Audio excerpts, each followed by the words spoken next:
Sierra Hotel India Echo Lima Delta Shield. That's easy.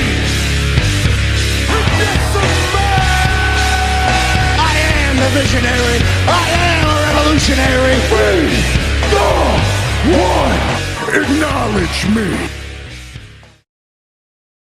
ازيكم رجاله، عاملين ايه؟ النهارده عندنا فيديو جديد عن حوار. بص، الحوار لسه طالع دلوقتي بس الفيديو ينزل بعدين عشان انا اساسا بصوره متاخر فهينزل الصبح في الغالب. المهم الحوار كالاتي: فينس ماكمان ناوي يرجع الشركه مش عشان يدير الشركه، لا عشان يبيعها. ايوه زي ما انت سمعت، هيبيع. ويبيعها لمين؟ لناس بتعرف المصارعه؟ نا هيبيعها لشركه ديزني. الشركة تقريبا هي الشركة الوحيدة اللي قادرة تدي المكمان كل اللي نفسه فيه من ناحية الفلوس. فدي فضيحة ودي معناها نهاية WWE رسميا. خلاص، لو عيلة مكمان اتشالت من WWE اتمنى محدش يتفرج على WWE، مش هيعجبك اللي يحصل. الموضوع هيبقى رخم ومستفز والموضوع هيبقى وحش قوي بصراحة. اقول لك على حاجة، هتلاقي معظم المصارعين في WWE بدأوا ينفصلوا، بدأوا ان هم مش عايزين يكملوا في الاتحاد، هيمشوا نفر واحد ورا التاني. هتلاقي رومان رينز بيمشي، سيس رولينز بيمشي واحد اللي يروح بقى AEW NJPW. بص، كله هيمشي من الاخر. لو على الاقل في شهر واحد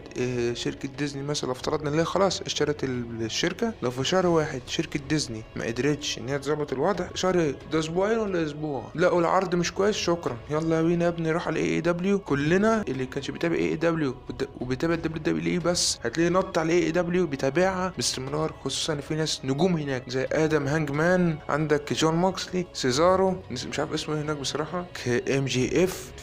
في نجوم هناك حتى في قسم النساء. فا AEW واسمعوا مني، لو WWE اتباعت احب ابشرك ان AEW هتبقى هي الرقم واحد في الساحة. لكن ماكمان ليه عايز يبيع اصلا للشركة؟ بص، اصلا انت عارف ان ماكمان خلاص يعني رجله والقبر، عنده 78 سنة تقريبا. فماكمان عايز يسيب حاجة لولاده، عايز يسيب حاجة للعيلة، فلوس كتيرة عمرها ما تنتهي، مهما اشتروا مهما عملوا الفلوس دي صعبة تخلص. واكيد عشان ستيفاني ست بتاعت بيزنس فتعرف تاخد الفلوس دي تديرها في اي حاجة تانية يعني. فعزيزي المتابع، احب ابشرك انه ان شاء الله يعني ممكن ماكمان مبيعش الشركة دي لان هو عجوز وبيخرف. يعني معلش، انت عارف كويس قوي ان الشركة دي هتفضل تجيب فلوس في حالة انك قدرت توظف الشركة دي صح. هتلاقي الناس بتشتري تيشيرتات، بتشتري تذاكر، بتشتري مش عارف ايه، وهتجيب فلوس، هتفضل كل مرة تجيب فلوس. انما تبيع كده مرة واحدة الفلوس دي هتخلص واحدة في واحدة رغم الفلوس كتيرة، بس هتخلص في مرة هتلاقي خلصت خالص، وبالتالي انت هتبقى ما استفدتش حاجة. هتيجي تقول لي يا اسطى ما هم هيعملوا بيزنس يا عم ومش عارف ايه. اقول لك طب لو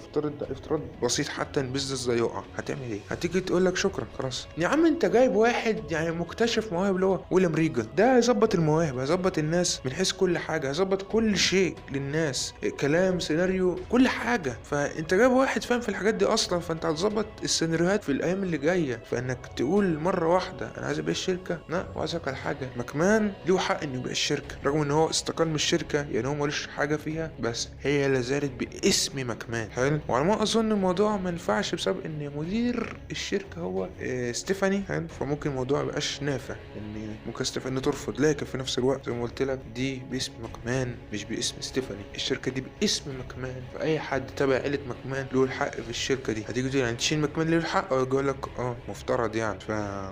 ده كان فيديو بسيط جدا عن الحوار ده. الملخص المفيد في الحوار ده ان فينس ماكمان صعب يبيع الشركة. الموضوع بس انه واضح انه مخنوق بس من حوار انه مش موجود في الشركة، فهو عايز يخلص منها. فما اعتقدش انه هيبيعها، لانه اكيد فينس ماكمان مش هيروح كلام من نفسه. اكيد ستيفاني ولا اي حد من اللي هناك يتكلموا معاه يقولوا له لا فكر كويس، انت الشركة دي مهمة، انت الشركة دي مش عارف ايه، الشركة دي مهمة بالنسبة لك. فزي ما قلت، ودي هي نهاية الفيديو. فينس ماكمان مش هيبيع حاجة ان شاء الله يعني، لانه لو بيع هيخسر رسمي. ما تنساش اللايك والاشتراك في القناة لو انت مش مشترك، وفعل زر الجرس عشان توصلك فيديوهاتي اول باول. واشوفك ان شاء الله في الفيديو الجاي. سلام يا برو.